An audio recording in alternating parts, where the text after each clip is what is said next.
nous avons Jean-Philippe Malissé, qui est le directeur de Captronic, et moi-même, qui suis responsable des deux programmes donc, au sein de Minalogic. Rapidement, je vais vous présenter le pôle Minalogic, pour ceux qui ne le connaissent pas. On a un pôle de compétitivité dans tout ce qui est technologie du numérique. On est basé sur Grenoble, Lyon et Saint-Étienne, et on rayonne, on va dire, sur l'ensemble de la région.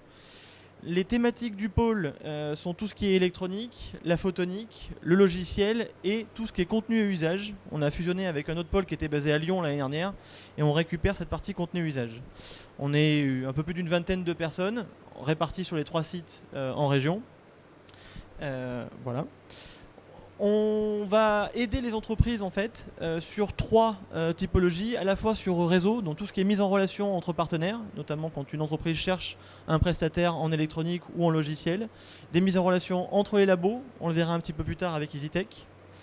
On essaye de monter et d'accompagner les PME dans leur montage de projets, que ce soit au niveau régional, national ou européen, avec les différents guichets de financement qui peuvent exister. Bien sûr, on essaie de valoriser les différents résultats des différents projets qui sont faits dans le cadre du pôle. Et on fait beaucoup de collaboration avec les grands comptes. Donc le but de Minalogic, c'est de mettre en relation des startups ou des PME qui ont des solutions technologiques avec des grands comptes qui ont des besoins en technologie sur différents marchés, l'automobile, la santé. Et donc on organise des JOI, des Journées Open Innovation, où en gros on va mettre en relation à peu près une trentaine de sociétés, trentaine startups ou PME avec le grand compte. Le grand compte partage en fait sa feuille de route sur les 5 et 10 prochaines années et il fait état en fait de ses différents besoins en termes de techno qu'il ne peut pas forcément développer en propre en interne et on fait ces mises en relation pour des collaborations et du business derrière. J'en dis pas plus sur le pôle, en tout cas on est juste à côté, donc si vous voulez échanger sur le sujet, on pourra. Aujourd'hui, le principe c'est plutôt de parler de 2 programmes que Minalogic porte. Un qui existe depuis 2012, qui s'appelle EasyTech, qui a été créé dans le cadre de l'IRT Nanoelec et qui est fortement soutenu par la région et différentes collectivités en région.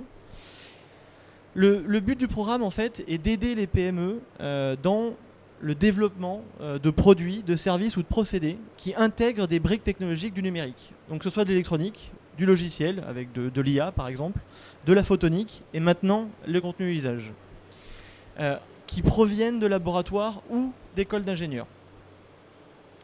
Je l'ai dit, les thématiques du programme sont les contenus, le logiciel, la micro-nano et la photonique. Donc si vous avez un projet qui développe, en tout cas qui a besoin de ces technologies-là, on peut cofinancer et vous accompagner sur des projets avec les laboratoires qui sont listés juste en dessous.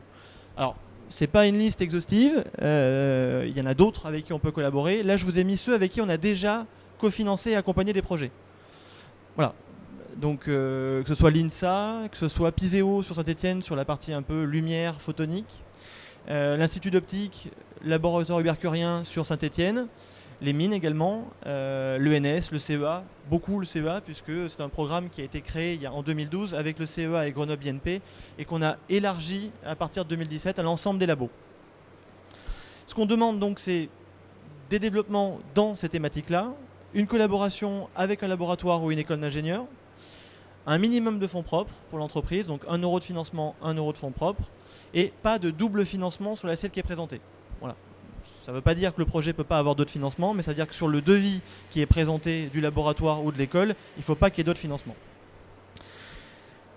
Le concept du programme, c'est justement d'essayer d'avoir un avantage compétitif en intégrant des technologies du numérique et issues de laboratoires, dans des délais qui sont relativement courts. On parle de transfert techno, donc sur des choses qui ont déjà été développées. Il y a déjà peut-être de l'API qui a été déposée sur le sujet.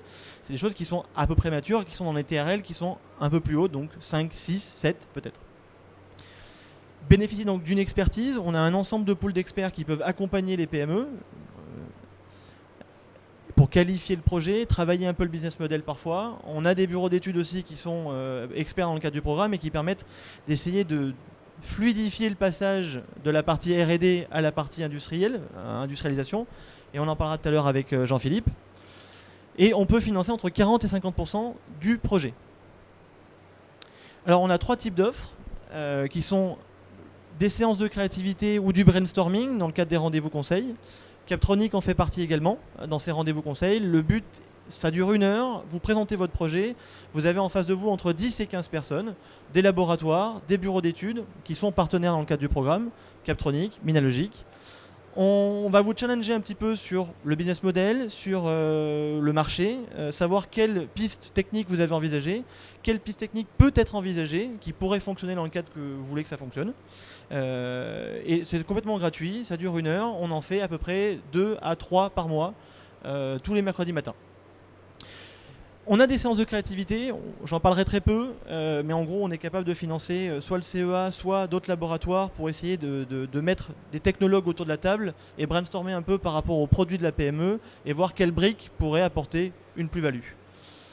La partie démonstrateur, qui est on va dire la dernière partie de l'offre, qui elle justement est un peu le cœur du programme, c'est de développer des démonstrateurs en partenariat avec des écoles ou des laboratoires. Le CEA est présent aujourd'hui, Grenoble INP également, les mines sont également présents sur le salon. Encore une fois, il y a un devis qui est présenté par le laboratoire ou par l'école. Côté Grenoble INP par exemple, c'est 3 étudiants pendant 6 mois à plein temps sur le projet. Donc ça permet quand même d'avoir des développements, de sortir avec un démonstrateur, avec quelque chose à la fin. L'assiette, c'est 200 000 €, on peut intervenir jusqu'à 100 000 €. Si c'est moins, voilà, Grenoble INP, je crois qu'on est autour des 35 000 €, on finance 17 500, reste 17 500 à la charge de l'entreprise. Possibilité de récupérer du CIR ou du CI sur cette assiette-là, donc ça diminue encore les frais. Un des points, et c'est aussi pour ça que Captronic est présent aujourd'hui, c'est la partie expertise, où là les assiettes sont moindres, on est sur du 15 000 € de dépenses, où on peut intervenir à hauteur de 50%, donc 7 500 € de dépenses. Mais là encore une fois, c'est d'essayer de dérisquer un petit peu. Je vais laisser Jean-Philippe en parler mieux que moi. Dérisquer pour une phase d'indus, pour une phase de démonstrateur, pardon, travailler avec un laboratoire. Parfois c'est un cahier des charges. Jean-Philippe ? Oui, bonjour à tous. Donc effectivement, l'objectif de Captronic, c'est d'aider les PME, les entreprises ou start-up dans leur projet, enfin de la réalisation, d'aller jusqu'à la réalisation de leur projet électronique. Donc on aide les entreprises soit sur l'intégration de l'électronique et de logiciels embarqués, soit dans leurs produits, soit dans leur process de production. Et effectivement, on accompagne à peu près 400 projets par an sur l'ensemble de la France. Et on intervient aussi bien en amont pour effectivement poser les bonnes questions. C'est ce qu'on fait aussi au niveau des rendez-vous conseils, c'est-à-dire challenger le projet, mais dans le bon sens du terme, c'est-à-dire poser les questions. Et plus tôt possible, on se pose des questions. Alors, parfois, vous avez les réponses, très bien, mais s'assurer que vous êtes posé les questions.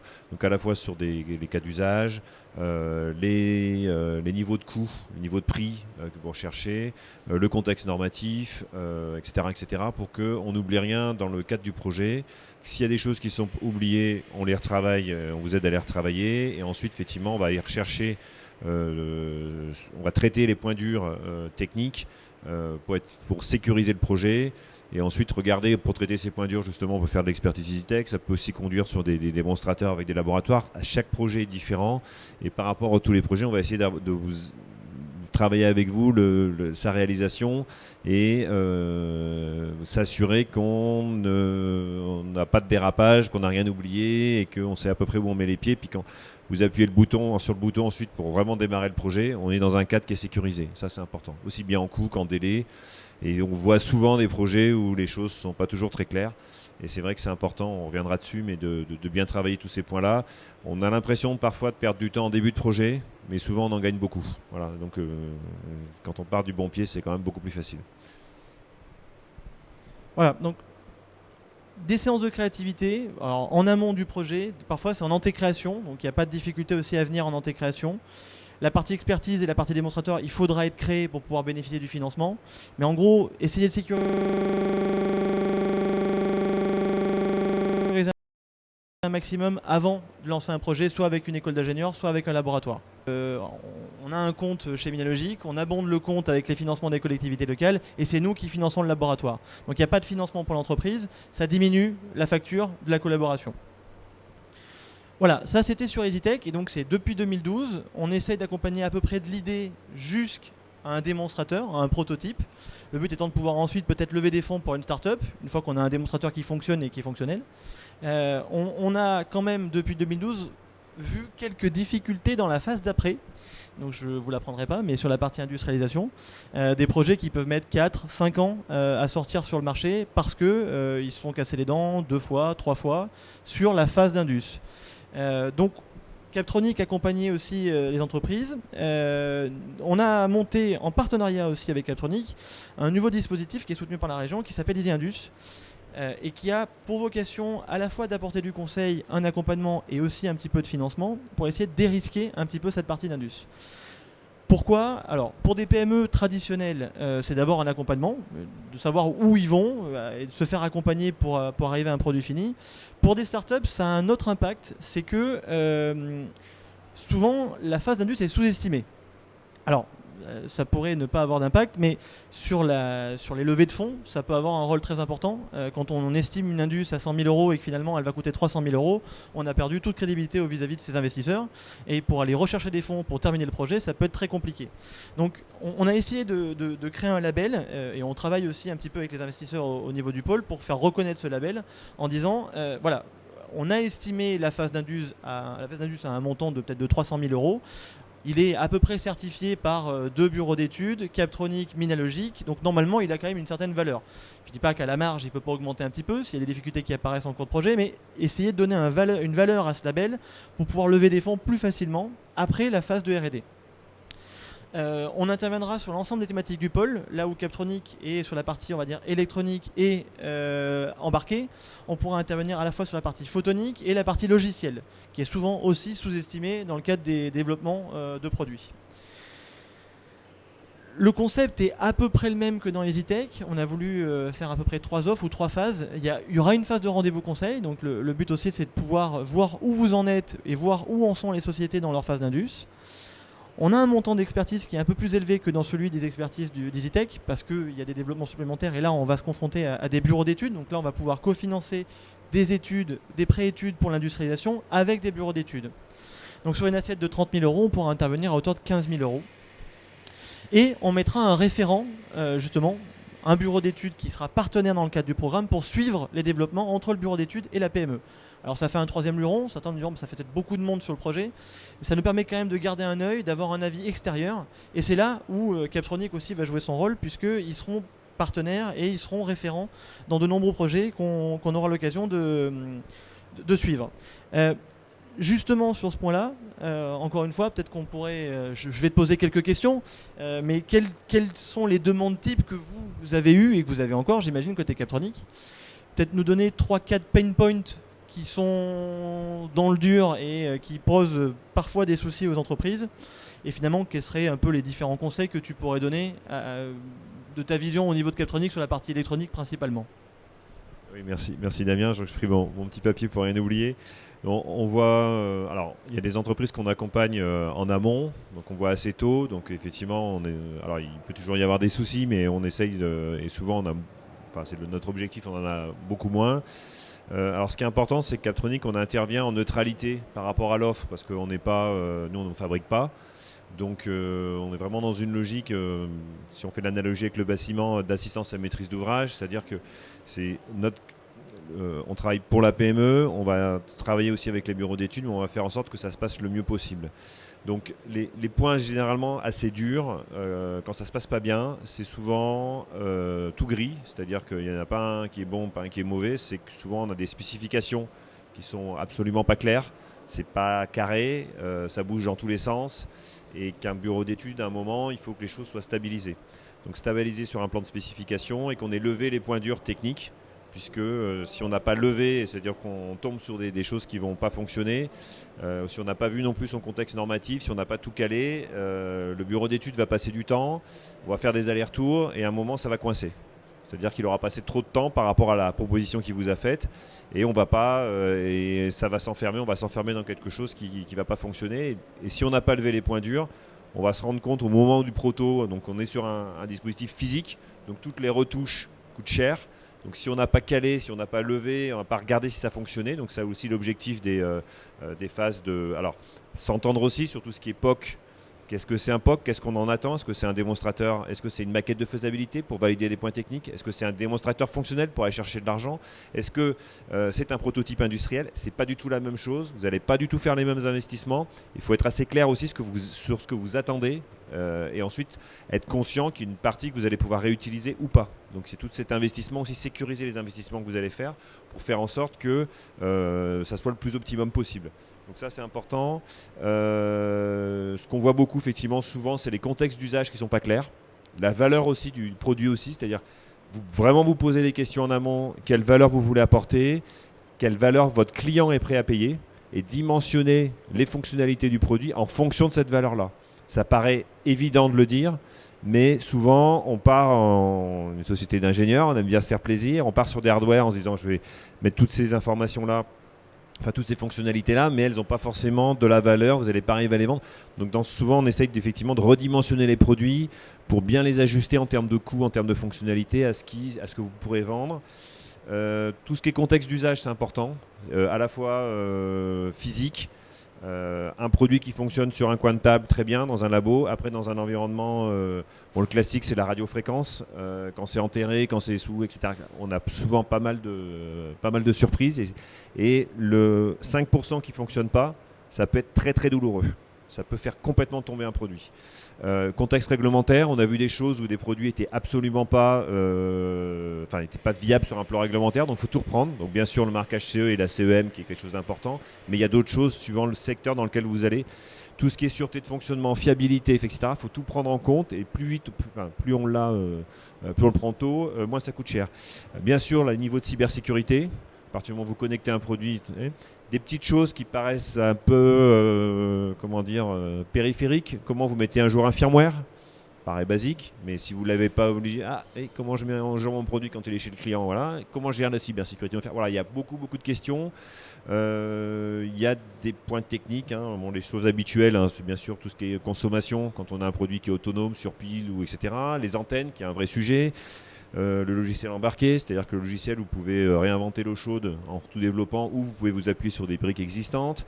Tout ce qui peut être éventuellement, point important aussi dans le monde de l'électronique, c'est la disponibilité des composants. Vous avez des composants, quand un fournisseur vous explique qu'il faut commencer à lui payer des choses parce qu'il y a des problèmes d'allocation, c'est pas parce que c'est un voleur, c'est parce que s'il ne le fait pas, vous attendrez 6 mois, voire 12 mois sur certains composants. Donc parfois, vous êtes obligé, dans votre design, de prendre ça en compte pour effectivement vous mettre sur des composants qui sont, en plus dans le contexte actuel, c'est encore un peu plus vrai. Voilà, donc il faut vraiment avoir cette logique-là du composant. Il faut savoir que certains composants sont drivés par des gros donneurs d'ordre et que c'est compliqué de les avoir. Donc ça paraît. Sur certains composants, vous pouvez aussi avoir des restrictions à l'exportation, donc de normes ITAR. Les Américains ne sont pas toujours très sympathiques là-dessus. Bon voilà, il y a pas mal de choses qu'il faut prendre en compte. Et le plus important, c'est le cahier des charges technique de consultation. Si vous avez un cahier des charges précis, vous avez plus de chances d'avoir des réponses précises, pouvoir les analyser, etc. Voilà, donc il y a beaucoup de choses à regarder. On accompagne beaucoup d'entreprises qui n'ont pas de compétences électroniques en interne. C'est un monde qui est un peu nouveau pour elles, donc c'est vrai que c'est intéressant de travailler, et puis de trouver aussi des relations avec les sous-traitants qui sont des relations de collaboration. C'est-à-dire vous allez avoir des choses à faire quand vous allez mettre à votre produit, il y a du test, il y a etc. Comment vous allez le traiter, etc. Et puis dans le cadre contractuel, tout regarder. Vous êtes propriétaire de quoi ? Est-ce que vous aurez bien, est-ce que vous allez travailler avec un bureau d'études, est-ce que vous avez la capacité de changer ensuite, il y a pas mal de choses. Votre bureau d'études peut faire des investissements, il va par exemple vous proposer des briques qu'il a lui-même déjà développées, qui est propriétaire de quoi. C'est une vraie question aussi. Donc il y a plein de choses qu'il faut regarder. On se met dans ce cadre-là pour faire en sorte que ça se passe bien. Et puis on essaye aussi, alors effectivement quand vous faites une consultation, c'est de vous proposer des gens qui ont l'habitude de faire ce type de projet. Personne ne sait tout faire. Il y en a qui sont plus ou moins bons suivant le type de projet, suivant les volumétries, etc. etc. Et c'est un petit peu ce qu'on essaye de faire, puis de vous faire profiter aussi de notre expérience par rapport à ça, sachant que notre objectif c'est que ça se passe le mieux possible. Donc on n'est pas, on va pas vous... On connaît du monde et on ne va pas vous pousser vers quelqu'un plutôt que quelqu'un d'autre. C'est vraiment cet objectif-là d'ouvrir le jeu. Et de ne pas prendre la première offre que vous voyez parce que c'est là où on voit des choses qui ne se passent pas forcément très bien. Et la moins chère, c'est important aussi. Et dernier message, une électronique qui se conçoit bien, se fabrique bien et coûte moins cher aussi. Donc la conception, elle doit prendre en compte l'industrialisation aussi, ça c'est très important. Et on a des productions aussi françaises qui sont tout à fait compétitives par rapport à des productions asiatiques, chinoises, etc. Et vous avez l'avantage d'avoir aussi une relation avec un sous-traitant qui vous apporte aussi du conseil, des questions aussi sur de la valeur et qui peut aussi vous dire voilà, sur un design qu'en mettant un composant au-dessus plutôt, enfin voilà, on peut gagner des couches, etc. Et on peut gagner aussi réduire de la complexité et gagner du temps, des coûts, etc. Donc tout doit être pris en compte. Voilà, c'est beaucoup de choses à prendre en compte, mais c'est vrai que quand on les prend dans l'ordre, ça se passe plutôt bien. Voilà. Il faut les prendre dans l'ordre. Juste pour vous expliquer un tout petit peu comment fonctionne justement cette expertise, soit vous êtes une PME et vous avez un bureau d'études avec qui vous travaillez, vous venez nous voir, on regardera ce qu'on peut cofinancer dans le cadre du programme. Soit vous n'avez pas de bureau d'études ou de prestataire, on peut aussi, avec Captronic aussi, vous mettre en relation avec des prestataires. Soit vous êtes un bureau d'études et vous êtes prestataire pour le compte d'une entreprise. Là aussi, on vous invite peut-être à venir nous voir. On peut peut-être intervenir sur le dossier. Alors, il faudra accepter d'être challengé. C'est un peu le concept du dispositif. Si vous travaillez avec telle ou telle entreprise qui est basée en région pour développer un produit, le concept, c'est qu'on a le cahier des charges de l'entreprise. Il y a un dossier qui est fait par l'entreprise. Il y a aussi votre proposition qui répond à ce cahier des charges. Nous, on fait tourner ce cahier des charges et votre réponse avec Captronic et avec 2-3 experts dans le cadre du programme. Le but, c'est de faire un petit peu un 360 de cette réponse-là, de voir où il peut y avoir des manques, de là où on estimera peut-être que vous êtes moins pertinent par rapport à un autre. Dans tous les cas, ça n'empêchera pas de travailler avec l'entreprise. Nous, on pourra cofinancer une partie. Donc voilà, si vous êtes en collaboration avec des entreprises, si vous êtes bureau d'études électroniques, on peut aussi intervenir pour faciliter et dérisquer un petit peu, diminuer le coût de la prestation pour le compte de l'entreprise. Donc voilà. On est ouvert, on est juste à côté sur le stand, donc si vous voulez échanger, on est disponible. Enfin, juste pour terminer, hier, le CEA a présenté un dispositif qui s'appelle EasyPOC et qui a pour vocation vraiment de cofinancer des démonstrateurs de laboratoire. Donc là, faire monter en TRL des technos qui sont issus du CEA, donc sur des technologies qui sont en TRL 3-4. Derrière, EasyTech peut prendre le relais sur des choses qui sont beaucoup plus tournées vers le marché, qui répondent à un besoin de l'entreprise. EasyPOC est quelque chose de beaucoup plus générique. C'est une brique techno qui monte en TRL. EasyTech est plutôt sur un démonstrateur de produit qui vise à démontrer la fonctionnalité. Et derrière, essayer d'accompagner un peu plus sur l'aspect industrialisation. Voilà, c'est un petit peu l'espèce de famille Easy qu'on a construit avec la région, avec Captronic, avec le CEA et Minalogic bien sûr, pour essayer d'accompagner entre les TRL 3 et les TRL 8, sachant que la 9 est quand même beaucoup proche du marché. Donc là, on sort un petit peu du côté financement et R&D. Voilà un petit peu ce qu'on voulait vous présenter aujourd'hui. EasyTech, EasyIndus. Hier, il y a eu EasyPOC. Et donc les contacts sur les départements, on va dire 26, 38, 07, 13, 74, ça sera moi et Emmanuel qui est juste derrière. Et ensuite, on a aussi des correspondants sur Lyon et Saint-Étienne, là où sont nos bureaux côté Minalogic. Voilà. Je ne sais pas si vous avez des questions. On y répond avec plaisir. Dans tous les cas, on est aussi sur le stand à côté pour échanger peut-être soit sur vos projets, soit sur votre métier. Voilà. Oui, on est également sur le stand d'à côté, donc si vous voulez échanger, il n'y a pas de souci. Si vous n'êtes pas situé en Rhône-Alpes, n'hésitez pas aussi à venir nous voir parce qu'on est présent sur toute la France, donc on est aussi en lien avec d'autres programmes régionaux, donc ça c'est aussi intéressant. Ce que je voulais dire aussi pour conclure, c'est que dans l'expérience qu'on a aussi avec les bureaux d'études, c'est que on travaille aussi au service des bureaux d'études au sens où on essaye de sécuriser, enfin je dis on, c'est globalement, essaye de sécuriser les projets. Que pour les bureaux d'études, c'est aussi plus facile de travailler quand ils voient un projet qui arrive, qui est calé, où les choses sont claires, où les questions se sont posées, et voilà, donc c'est aussi plus facile pour tout le monde. Voilà, donc cette phase à je réinsiste là-dessus, et on a l'impression parfois de perdre du temps en passant du temps sur des spécifications, en regardant des cas d'usage, en rentrant dans le produit, et en final on en gagne beaucoup. Voilà. Question aussi, souvent on pose aussi la question des technologies à choisir en disant bon, typiquement on a beaucoup de choses qui tournent autour de la 5G aujourd'hui, est-ce que je dois partir sur la 5G, est-ce que je dois attendre, etc. On essaye aussi de travailler sur les architectures produits pour isoler les différents blocs en fonction de ce qu'on voit arriver en termes d'évolution. C'est-à-dire se dire voilà, vous avez par exemple un cœur de produit, c'est vous qui allez maîtriser ce capteur, etc. C'est plutôt vous qui allez driver son évolution. Et puis par exemple tout ce qui est IHM, interface homme-machine, tout ce qui est radiofréquence, on va plutôt l'isoler pour faire en sorte que ça facilite. On essaye aussi de penser au coup d'après. De dire voilà, attention, plus des choses qu'on voit arriver, c'est typiquement la 2G qui est en train de se démonter, donc attention, plutôt prendre de la 3G que de la 2G sur un produit par exemple. Voilà. Bon, il y a plein de choses qu'on essaye de voir et ou l'expérience, on essaye aussi de toutes les expériences qu'on a sur les produits, de mettre des points de vigilance, on va dire attention, ça peut être un peu compliqué, etc. etc. Voilà, merci.